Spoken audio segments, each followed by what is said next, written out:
Hey everyone, welcome to Tent Talk, the Farmers Market podcast. This podcast is all about farmers markets. Whether you're a farmers market manager or a small farmer, artisan, or food maker selling at farmers markets, you have found just the right podcast. I'm Kat Fields-White.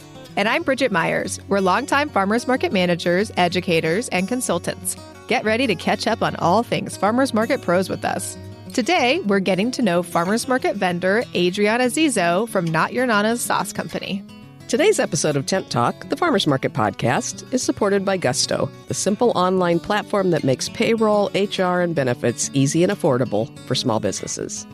Gusto calculates your payroll, makes timely tax deposits, and provides clear reports so you can stay in compliance and concentrate on your other business operations.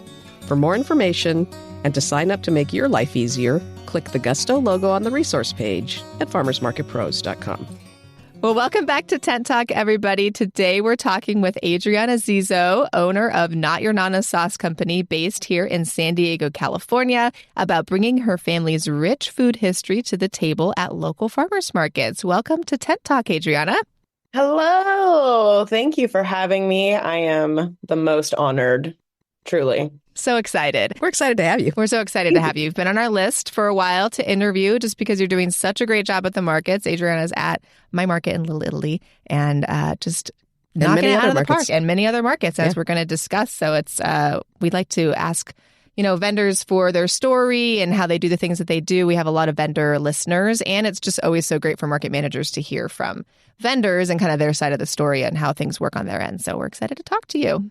Totally. I'm excited too. Awesome. So let's just jump right in. So you want to tell us a little bit about your personal and kind of business background? Yeah. So I'm born and raised in San Diego. I am a second generation Sicilian American. My grandparents came from Sicily to San Diego to essentially become fishermen. They helped build the town of Little Italy. They helped build that church down in Little Italy, Our Lady of the Rosary. I have a really, really strong connection with that part of town. So getting the Little Italy market in our lineup has always been just like a dream of mine. So getting it was just amazing. But I actually come from a restaurant background. My parents owned an Italian restaurant too at one point, but they owned one for about 15 years. So I was about 7 when they started, and around like 18, 19 when it closed. So, the majority of my life was spent growing up in a restaurant. And I learned just about everything I needed to know of like what I'm doing now by watching my parents do right things, wrong things, how they ran their business. And I've taken all of that information and turned it into a business today. So many life lessons to be learned in the kitchen at a restaurant when you're a child. Oh, yeah. How do you know that, Bridget? That's where I grew up, in the restaurant. Amazing. In the kitchen of a restaurant. Yes. Oh, that's cool. My mom and stepdad had a restaurant when I was a kid, too. So it's a great starting point. I feel like now things make sense, too, because it builds such a strong work ethic. And look at us. Oh, my gosh. I know. Sometimes I think I might be a crazy person, but I genuinely saw my parents working and hustling constantly, working multiple jobs before even opening their business, and sending my brother and I to like good schools and doing the most to like create a better life for my brother and I. So I feel like it's just part of my DNA, genuinely. Like, I couldn't imagine being a piece of shit, like, honestly. Like, I couldn't imagine being that kind of person. Like, I don't know how to be lazy. I can't. My body won't do it. Oh, my God. I want to so badly. Yeah. I just, can't. You're like, I'd love to just lay around. The blessing and the curse of raising children in restaurants. That's right. Oh, my God. That's right. Look what they set you up to do. I know. They love it, though. They love it, of course. So what were you doing, like, just right before launching Not Your Nonna's? How did you get to that point where you launched your business? Yeah. So kind of like a little background. When my family's business closed, it was around like 2010-ish. I worked in bars and restaurants. I tried to get into the beer field because beer in San Diego was blowing up. That's when, microbreweries were just becoming a thing. I worked at San Diego Brewing Company, the very first brewery in San Diego. I worked for Lee and Scott for 5 years. And then I worked at Carl Strauss, second oldest brewery in San Diego. I worked there as an event manager. So that taught me how to use a jockey box, a pop-up tent, how to load up on my gear. Like, had no idea all of these jobs were preparing me for my current job right now. And then after that, I got into like a more bar scene. I started working downtown in a tiki bar, right by the stadium. And then I also worked at the High Dive over on Marina Boulevard. So I worked there, both places, like simultaneously, for about 5 years. And then, I guess we'll get into the point where I figure out I wanted to start a business, but, I started my business in like 2019. So, pretty much told my bosses, I think I'm going to start a pasta sauce company. And both bosses at both businesses were like, do you want to use our kitchen as your commercial kitchen? And it was just like the most wonderful, heartwarming feeling ever, knowing that my bosses at both jobs were so like stoked for me to start this business.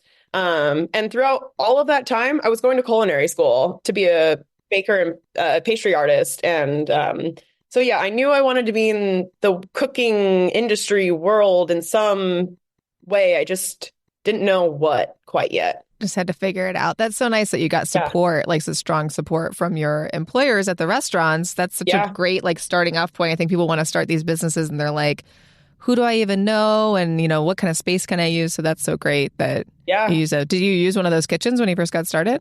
Yeah, I used the High Dive. I was it was just a more convenient location to be at. I was living in OB at the time. But yeah, I worked out of the High Dive all through COVID, pre-COVID, and then I ended up switching to my current kitchen now. I used that kitchen up until 2021 because I was just like working so much that the High Dive could not take on what I was doing. Like they just didn't have the space or the capability of like having another business running through their business as well. So, yeah. That's a good problem to have. A little volume increase to totally get you out of there.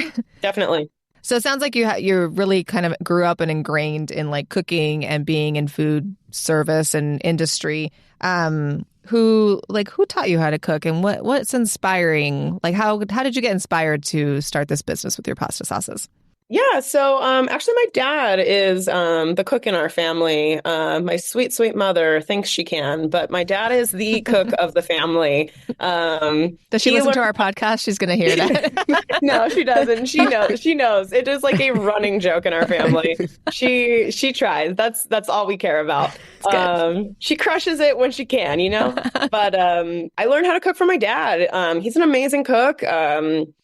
He learned how to cook from his grandparents and his grandma, and he worked in restaurants for a really long time. And, being a kid and watching my dad run a line and do all the things that he does, I was just so enamored by like the way he flowed in a kitchen. It was just so interesting to watch. Like he didn't have to think. It just came to him. And, oh my God, it makes me like so emotional. Because he's so great.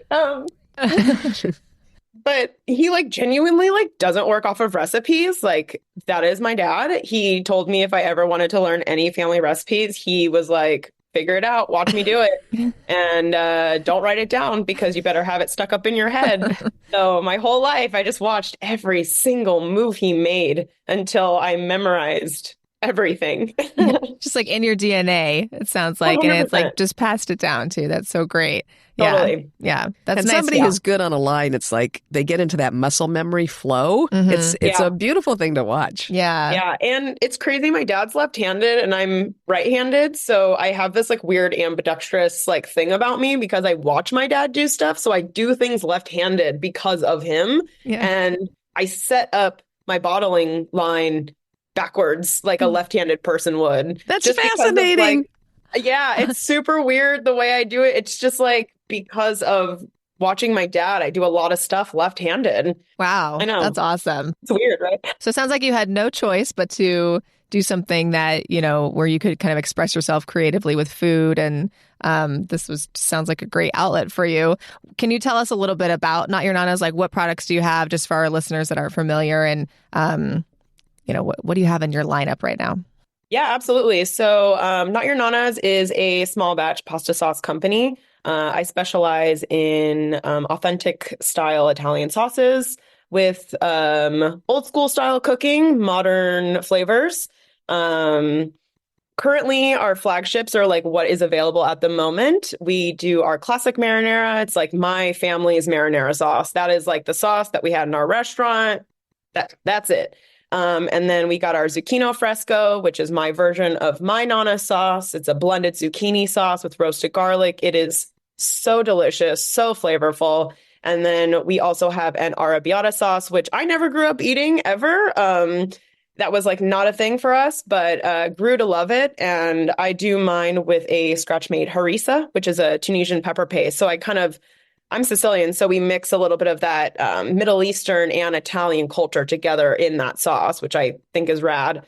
We also offer a classic style pesto, a vegan style pesto, and by popular demand of all of my customers, chimichurri is a flagship sauce. I wanted it to be a seasonal, but my customers wouldn't let me. So it's around 365. It's on the menu. And then you also have like a bruschetta that you do once in a while. So you have seasonal things that kind of pop up. Yeah, so summer is when I start kicking in some seasonals. I'm launching a brand new sauce for my 5-year anniversary this year. Nice. We are doing a spicy puttanesca. I'm so excited. Yum. That's awesome. Oh, great. Yes. I feel like your customers will really like that too. Oh my gosh, they have like no idea. I've been teasing them for weeks. They have no idea what they're about to get. Didn't you develop just to accommodate one of your favorite market managers? Don't you have a nut-free pesto? Is that true? I sure do. Yes. Sometimes. I have 2 nut-free pestos. So I started doing this because not only did Bridget and several other people ask for nut-free options, part of like my business model is to be accommodating to dietary restrictions, regardless of being a vegan, an allergy, type 1 diabetic, whatever it is. Like, I want people to enjoy good food and I want it to taste good. And I don't want you to actually have to like look at the label and be concerned about the ingredients. But yeah, we have our summer pesto coming out pretty soon. I know it's Bridget's favorite Whoop, whoop. and her daughter's favorite. That's right. And the bruschetta will be out fairly soon. I'm waiting on Rodney Cuano Farms is who we get our tomatoes from. So I'm waiting on Rodney's tomatoes to get into season once we can start producing that one too. Awesome. Yeah, it's so great that you source locally and listen to your customers. And yeah, Naomi's Definitely. a big customer of yours as well. So we have to fight over the pesto, the nut-free pesto. It's a favorite. For sure.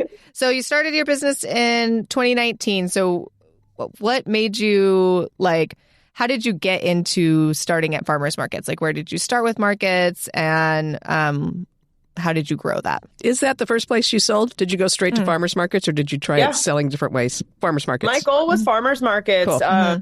Genuinely, I was a customer of markets for many years. And I just fell in love with the environment and the community. It gave me a real European kind of vibe, which I really loved. And actually, a girl I went to high school with started her clothing business at the OB farmers market, and she inspired me. I remember talking to her and just being like, are you doing well doing this? Like, do you enjoy this job? Is this something like you see your career growing from? And she said this was the best business choice of her entire life. And now she owns multiple businesses. She's in Tennessee now. She's just blowing up. And I talked to her about, getting into other farmers markets, and obviously food and clothes are completely opposite things, but still just the idea of markets in general. And I sat down with my parents and I was like, I think I want to start a farmers market business. And they were like, I don't know, that I've never heard of anybody making money doing this. And I'm like, I think I'm going to take a risk. And I applied to the North Park Farmers Market and the La Mesa Farmers Market at that time.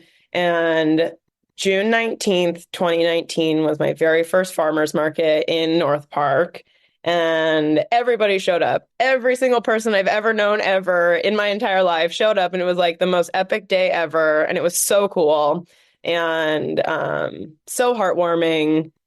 And just Well, kept obviously going. you did your homework on marketing because all of your friends and everybody you've ever known knew that you were starting that day. And that's one of the keys is, Yes. no matter how good the farmers market is about marketing, you need to stand out at that market. And marketing for farmers markets is sort of a cooperative effort between vendors and market managers. So bravo to you for letting everybody know that you were going to be there. How did you decide which markets to start at? What attracted you to those two?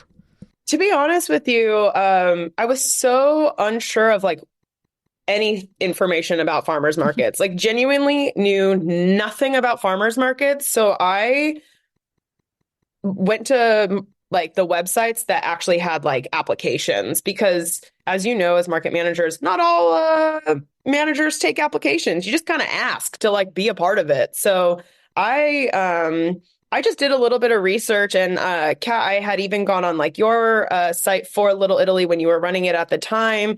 And I had seen that you had listed it was like a 3 or 4 year waiting list. And I'm pretty sure I applied at the time. I can't remember, to be honest, but I know I applied or something. And I really wanted to be a part of the Little Italy one. That was like the one I wanted. But I think just being new and kind of naive, I didn't really know what markets were going to be beneficial to my business. So I was like, let's just see what happens. Like, let's just get into markets and like see where this goes. And then I kind of started to learn about how the industry works and then kind of went from there. Yeah, we've never publicized like a certain waiting list. There is a market in town that does this. I think, though, if I remember correctly, you and I chatted a little bit, but at the time, one of your cousins or uncles was thinking about starting a pasta sauce at the Little Italy market, and he had a business in Little Italy, and there was Little Italy, of course, as we all know who are there, has some little political shadings and who's allowed to do what at any one moment. And I think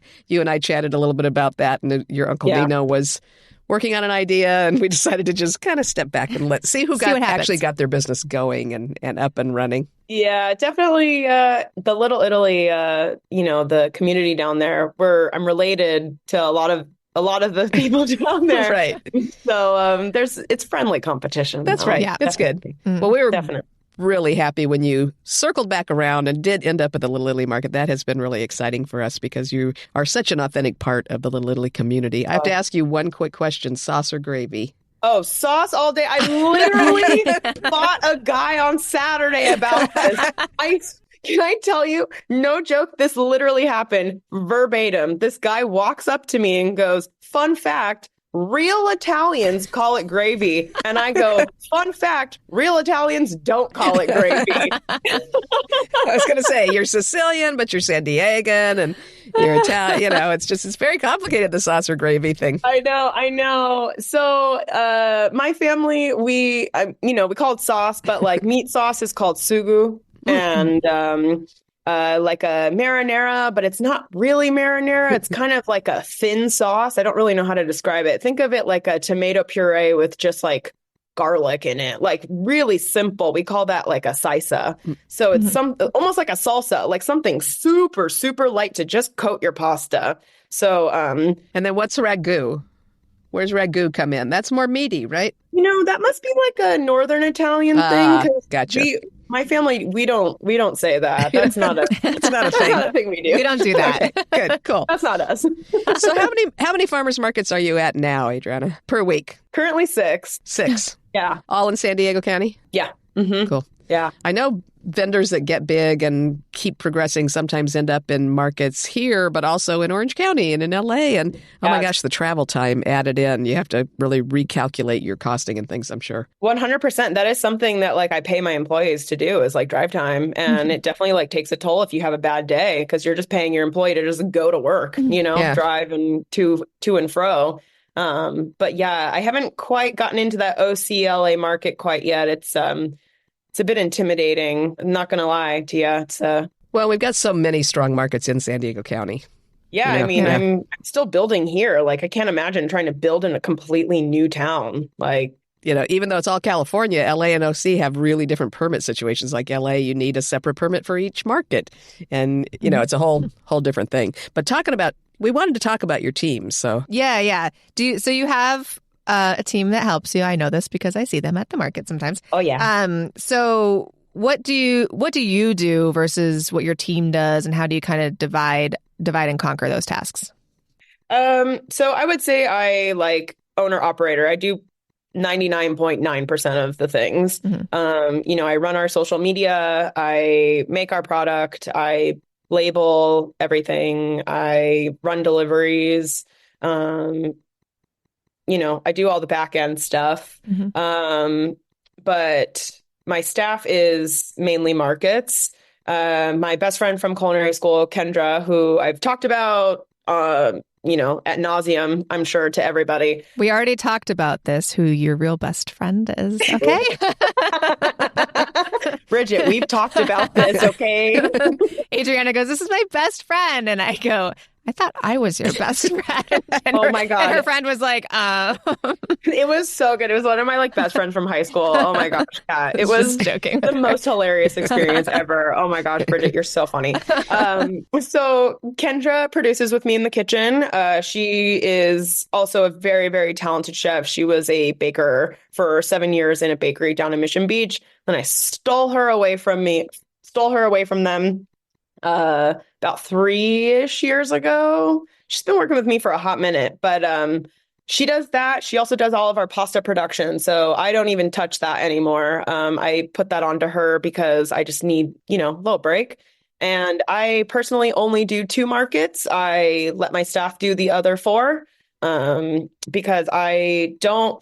Something I learned working in a restaurant, that customers want to see the owner, and I've learned that if I try to not be there as much, customers get to enjoy the product more and don't fall in love with me. I know I'm amazing. I get it. I'm hair flipping. I know you can't see this, listeners, but I know they're going to fall in love with me, and I want them to fall in love with the product. And I want my employees to be the ones that sell this and are the ones that are also the face of the company. It's not just me that does all of this. Without them, I couldn't do everything else that I'm doing. So smart. Yeah, that's great. And to put a good team together. Totally. Besides Kendra, do any of your market staff do anything in the kitchen with you, like prep wise or making the sauce? So they rotate in? Yes, sometimes. Yeah.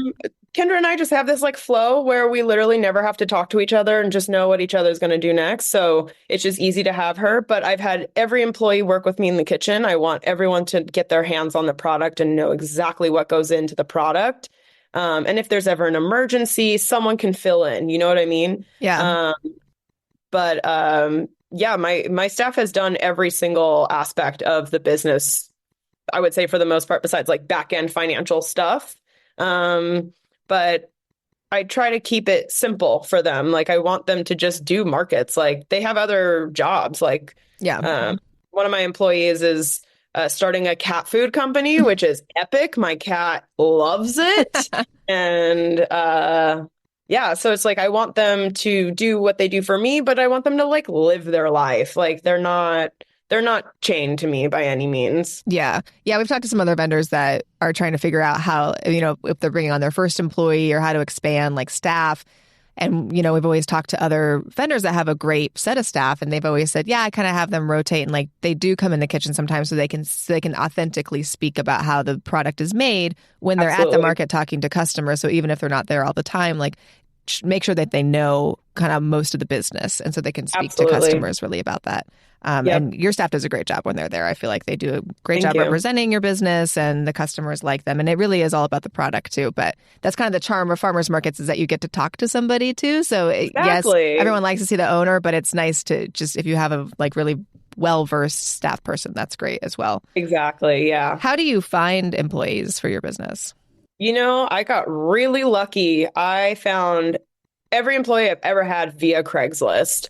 Wow. I know it sounds crazy, but I got really lucky. And the thing that I feel really helped me was I wrote out every single aspect that was needed as a farmer's market vendor. I feel like I've had other vendors come up to me and be like, how have you had your staff for over 2 years, 3 years? How do you keep them around? And I'm like, because I let them know what they were getting into from the very beginning. I'm not going to hire somebody who doesn't have a car. Like, I'm not going to hire somebody who has never, like, well, potentially has never worked a farmer's market, but like, I want them to have pop-up tent experience. I want them to have worked some kind of event, either it be a catering event, a serving job, something where you're on your feet for many hours in a day.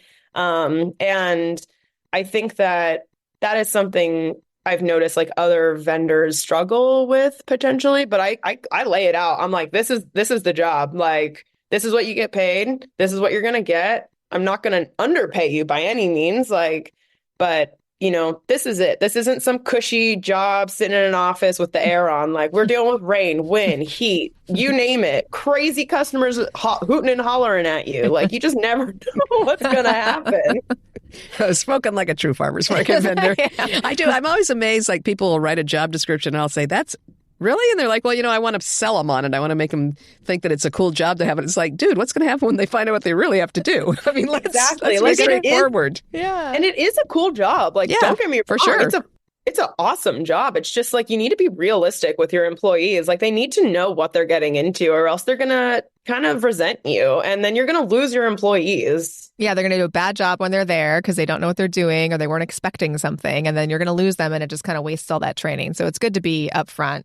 I mean, our job is very weird. It's a very weird industry to be in, but I think just kind of explaining the nuances about it can help 100%. Really keep that staff. So definitely. For sure. So you say that you do your social media, so you don't have staff doing that, and you do a great job. Very on point, on brand. Hilarious reels. So hilarious. Come on. Very funny. Yeah. You bring the humor. I mean, your line of products is not like super huge. So I know some vendors struggle with like, what do I even say on social media? Like, I only have these same like 5 or 6 things every time I do a market, but you get really creative with it and you really kind of bring the whole market scene into your social media marketing, which I think is really important. I mean, instead of just like a picture of your product on a white tablecloth table, it's like you kind of explain to your customers like the experience they're going to get. So, well, we were 100%. just talking about how I was talking to some people at a conference about how they liked our podcast because we were just real. We didn't pull any punches. We laughed and we told crazy stories and things. I've seen some of your social media where you've actually called out some of the more interesting shoppers that we sometimes get at markets. Oh yeah. I'm very real. That's the kind of person I am. I think that's one of the reasons why I love working for myself. Many jobs I've had, I've had managers be like, maybe you could tone it down a little bit. And I'm just like, this is me. Like, I don't know what to tell you. And, I'm very authentically myself, and I don't take myself super seriously. Like, I'm a very silly kind of person, and I like to laugh, and I like to make other people laugh. And I think it's so funny when customers come up to me and they're like, your videos are hilarious. I'm like, great. You just came over here and bought sauce because you liked this stupid video I posted on the internet. Like, cool. I just made $15 off of you. Like, yeah, it's fun, man. It keeps my life interesting. I love it. Yeah, being real is the best. It looks like it's salty sisters unite. Salty sisters. Cat's salty too. I'm like, you should tone it down too. Some people just can't tone it down. Yeah, I'm sassy as hell. It's all right.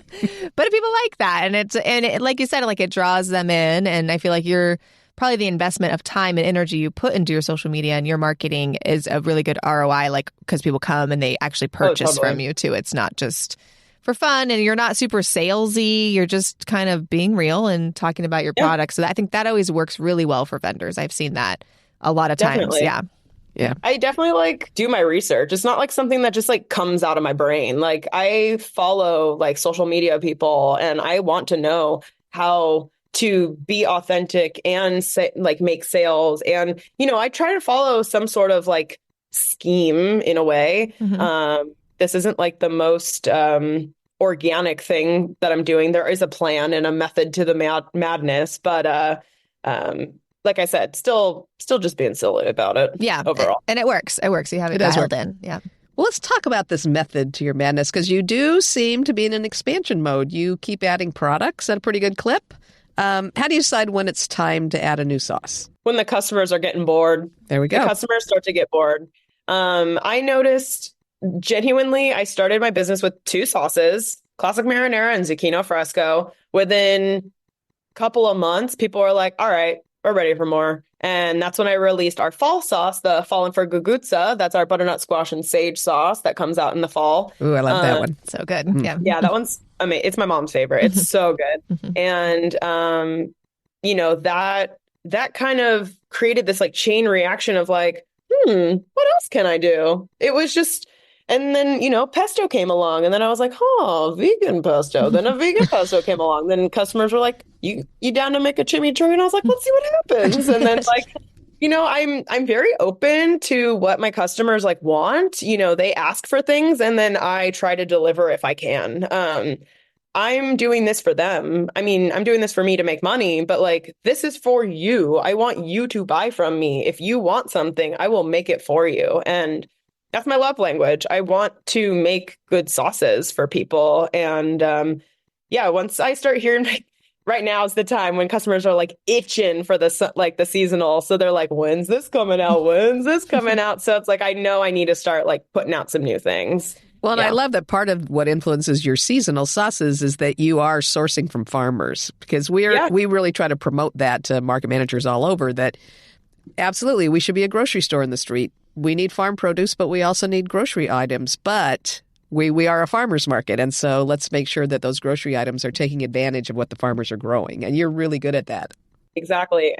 And I'm doing exactly that. I kind of want my customers to do the same thing. I want them to be eating seasonally along with us. So, the fall sauces have fall greens in them. The summer sauces got summer flavors and summer herbs in them. My boyfriend's a farmer, so he's currently working on growing the purple sage that goes into the summer pesto that you guys love. So, we're working on trying to continue to like produce our products seasonally. Like customers in December will be like, you got bruschetta? And I'm like, it's not tomato season. Like you're going to get like the grossest tomatoes ever. Like I can't, So I've taught my customers to know that things are coming in seasons because you should be eating that way. Mm-hmm. We have to know, did you meet that farmer at a market, that boyfriend? I did. We love it when that happens. I met him at Poway Market. Excellent. Oh my gosh. Yeah, he's a plant farmer. Dual Growers is his farm. He bought his business off his family's farmers market business. So he's been in the industry probably for 30 something years. Love it. He's had his business for about 15-ish years now, and I would buy plants from him all the time. Yeah. And I'm a plant mom, and I just started to like slowly flirt with him. And I'm like, okay, what's going on here? Okay, this little plant daddy's got something going on I like. And here's my seasonal sauce. We love a market romance. We love a market romance. He like fought it so much, like fought it. And I was like, I'm not going to allow that to happen. He didn't have a chance. Yeah. And he and I actually created the summer pesto together. I was on his farm in the greenhouse and he was like, pick out whatever herbs, whatever you want. We're going to create a sauce. He had everything ready for me. He had all the oils. He had different cheeses, different spices, all this stuff laid out for me. And he's like, go pick your herbs and we'll create a sauce together. So we created that sauce together a couple years ago, actually. What a hero. Yeah. What a hero for all of us. So you've added pasta at some of your markets, which is great pasta, by the way. It's a great complement to your sauces, but it's made by someone else, right? Yes. Yeah. Yes. Mm-hmm. So I know that sometimes, we've talked about sometimes farmers especially will not have enough bandwidth to do markets that we would like them to do. And so we try to connect them because in California you can cross-certify and you can sell two other farmers' items. And sometimes they're resistant to that because they don't want to sell somebody else's stuff because they feel like it's competing with their own stuff. So will somebody decide to buy pasta instead of buying sauce? Obviously, I think you need both. If you've got pasta, you need sauce. But still, do you feel like the pasta encourages sauce sales or does it compete with them? And how's that product's outcome different in terms of your bottom line? So it is a very complimentary item for us. I would say it is a great add-on. Most people who are buying sauce, they see the basket of pasta and they're like, oh, I'll get a pasta. Sure. Yeah, that looks good. I would say a very small percentage are just seeking out pasta. Got it. there's so many other people at markets that do sell pasta. So, it's kind of like a little side hustle within the hustle for me is really what it is. This company actually reached out to me. They're called Monzu. They're out in East Village. Amazing. Owned by Italian chefs. They fit my business model. They don't put preservatives in their products. They don't put sugars in their products, just like I don't. And it's a 2-ingredient pasta, semolina flour and water, just like you would get in Italy. Like what could be better? And it's helped alleviate a little bit of stress on overproducing sauces.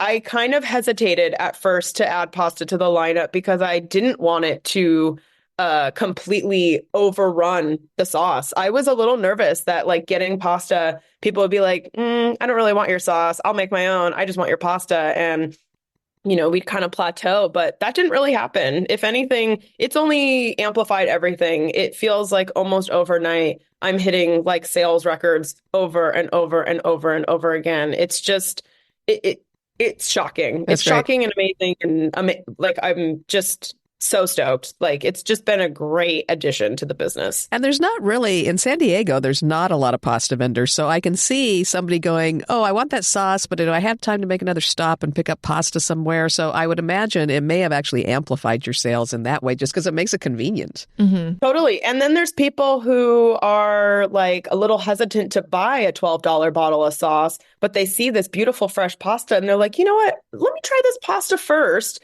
It's a little bit of a safer bet. Let's be real. Mm-hmm. And we know pasta is going to be pasta. Mm-hmm. And then they come back the next time. They're like, all right, your pasta's bomb. Let's try the sauce and the pasta now. So if anything, if there is a little hesitation, they always come back wanting more. Yeah, so really smart.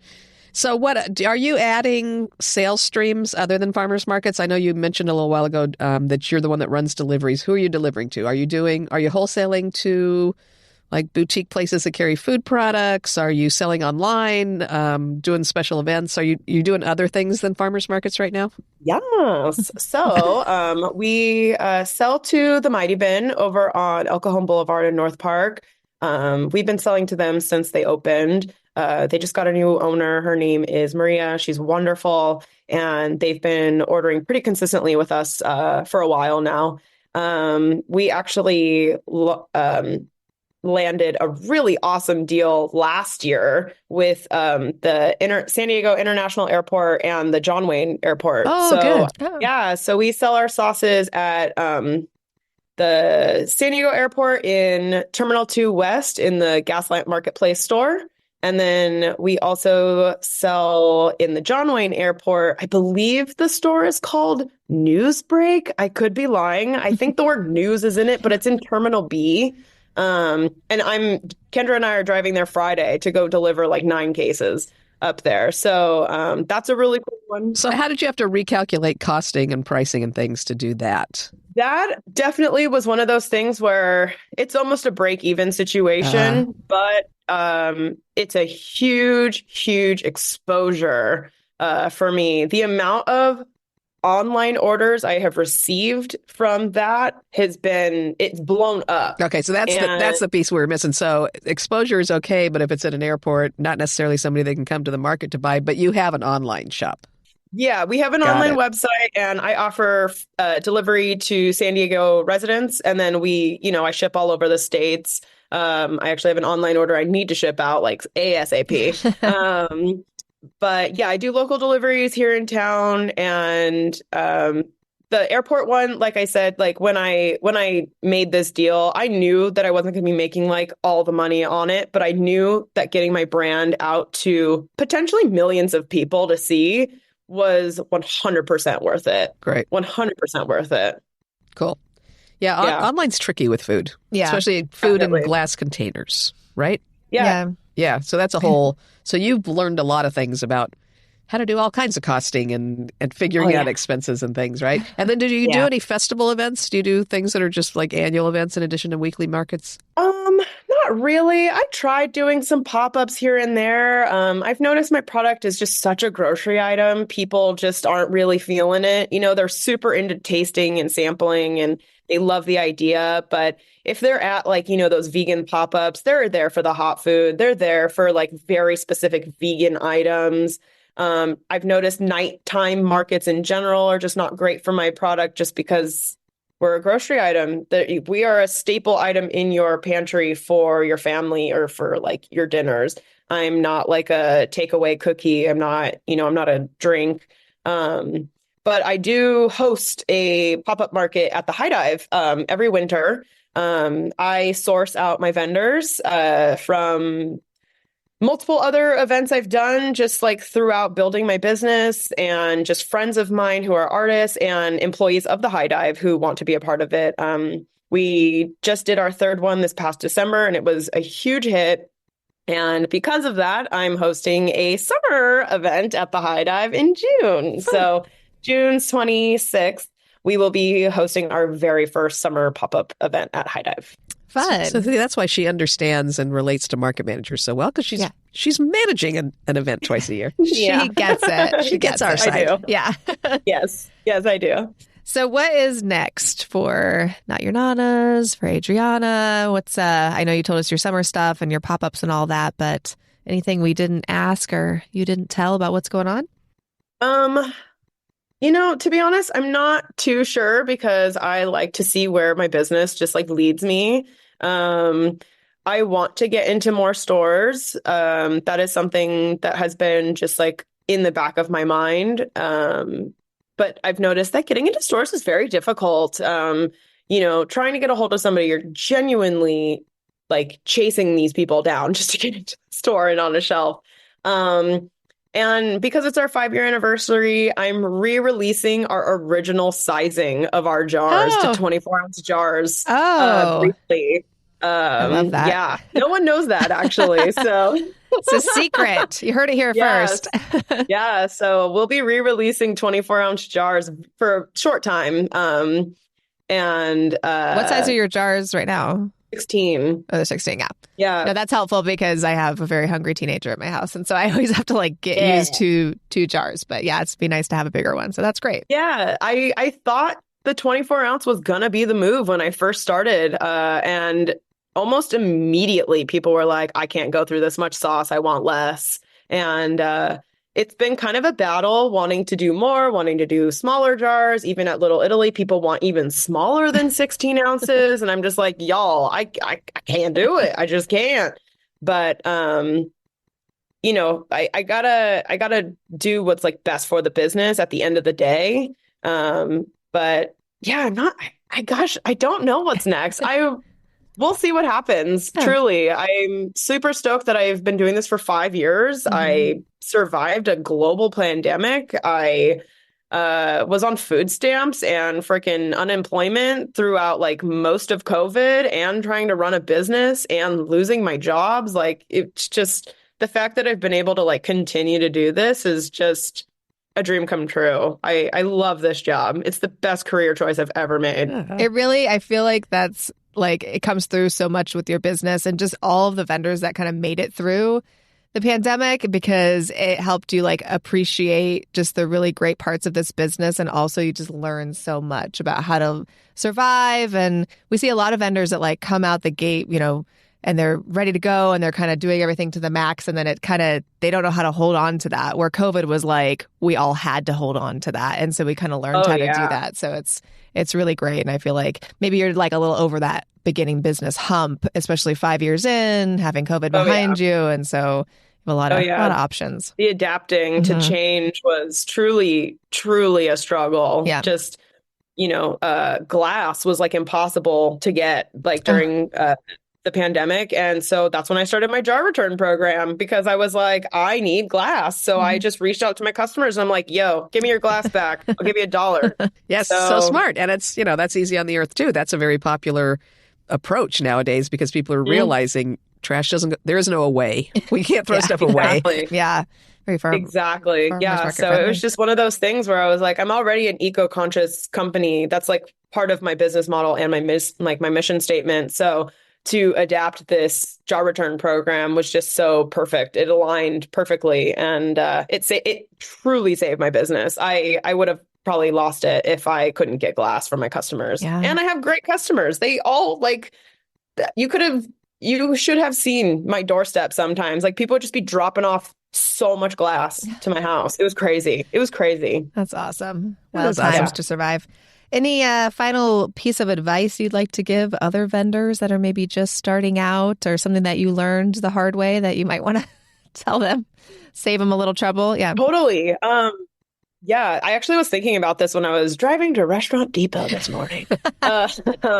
I want like new vendors to know to like not be discouraged if you're not making thousands of dollars right out the gate. Something that made me feel like really down on myself was like I was next to Baba Foods when I first started in North Park, watching them have a frickin' line all damn day, and like one person would maybe stroll by my booth, maybe if I was lucky, look in my direction, and it was just like, am I ever going to get to that point? Like you just get so discouraged when you're next to a vet like that. Mm-hmm. And then you're brand new, literally day 2. And, people are telling you, if you're not making this kind of money, you shouldn't even be in this industry. And it's like, we don't know what your overhead is. I don't know what your bills are. At the end of the day, I'm the only person running this business. I'm not splitting the money with anybody else. I'm taking it all. It's not multiple people owning this. So don't feel discouraged that you're not making $1,200 every market. It's okay if you're doing $300, $400, $500. It's okay because you're brand new. You don't have a facility you're paying for that's massive. Like you're probably doing cottage at this point. Like I just think that people need to realize they're not going to be the most popular right away. Some might, like you might, but like not everyone. And that's something I really had to like prepare myself for, because I knew I had a good product, but not everyone else knew quite yet. But once they found me, they knew. Yeah. It takes time to build. I feel like that's such great advice, and something that new vendors don't realize, because they see these busy vendors at the market and they're like, oh, if I come in this market, I'll be busy because this vendor is busy at this market. And 100%. Yeah, you don't think about building up that customer base, sticking through it, like, just getting through those first few weeks and months, and maybe years at a market to really build it up. So that's great advice. Yeah, it takes time. We have people that apply and they'll say, oh, I want to try your market out once or twice. And I'm like, nope, we don't do that, because once or twice is not going to tell you how the customers are going to react. Yeah. We say it takes pretty much a minimum of 6 weeks to really hit your stride. And totally. 8 or 12 sometimes to really get it. But it takes time. People have to get used to you. Yeah. Yeah. And I've noticed just being in markets in general, like where you are in the market is really like going to affect your sales positively or negatively. For instance, I moved across the street in Hillcrest like fairly recently. I was on one side of the street and now I'm directly across from my old booth. No joke. The amount of people that came up to me and was like, are you a brand new vendor here? It's just people kind of come in with like the blinders on. They know their vendors. They know what they want. And they aren't necessarily looking for something because, we're all hooting and hollering, come see me, try my stuff, try mine. So, they kind of come in, come out. But I genuinely noticed so many people were like, you must be new here. And I'm like, been here for 3 years, right behind you, actually. So it's just one of those things where you might even need to like just move spots in the market. Like you just don't know. Like it's just such a fickle business. You don't know. Yeah. Well, any kind of retail, though, I mean, you would never, if you're running a retail store, leave the same product in the same location for years on end. You just wouldn't. Totally. It's not psychologically, you want to move stuff around. But farmers market vendors tend to get so attached to their spot and get so upset if we try to move them that it's really tricky. So I love hearing a vendor say, hey, maybe moving's a good thing. Maybe you'll get a little more exposure. Yeah, definitely. Like I said, it's like a plus or a minus. Like it could potentially affect you. It really depends on like who's next to you too. Like certain vendors could potentially clash with you and some could benefit you. And I think that I'm really lucky. All the spots that I have in all of our locations, we have either complementary items right next to us or really awesome vendors that have such a great following that like, when they're waiting in line for their product, they kind of see us and they're like looking at our booth. They're like, oh, that looks kind of cool. So then they kind of make their way over to us. So we're all helping each other. We're not in competition, us vendors. We're here as a community, and there's plenty of customers to go around. Like, trust me. Absolutely. Everyone's got to eat. That's right. Oh, yeah. Love those words of wisdom. It's been great talking to you today, Adrianna. Oh, you do. Thanks so much for coming on Tent Talk, Adrianna. It was really great to hear your story. This is like the best experience ever. If you ever need me on like all the time, I will come over anytime. You're looking for like a third host. I'll call you. Yeah, if you just like need me to like replace anybody anytime, I'll be there. But I need a break. I'll call you. This is so nice. Thank you so much. And I will see you on Saturday. Sounds good. Saturday, guys. Thanks for listening today, and big thanks to Gusto for supporting farmers markets, farmers, and food makers by making payroll, HR, and benefits easy and affordable. Find more information and sign up by clicking the Gusto logo on the resource page at farmersmarketpros.com. Thanks for listening to Tent Talk today. Please leave us a review on your podcast app or wherever you listen to Tent Talk. Let us and others know how you're enjoying the podcast. Be sure to subscribe so you don't miss the next episode of Tent Talk. Connect with fellow Farmers Market folks in our private Facebook group, the Farmers Market Pros Community, and follow us on Instagram at Farmers Market Pros. Find online education and other resources at farmersmarketpros.com. Tent Talk is brought to you by Farmers Market Pros, where passion meets profit. Tent Talk is hosted by Kat Fields White and Bridget Myers and produced by Leandra Hayes, with original music by David Mead. Tune in next week for another great episode.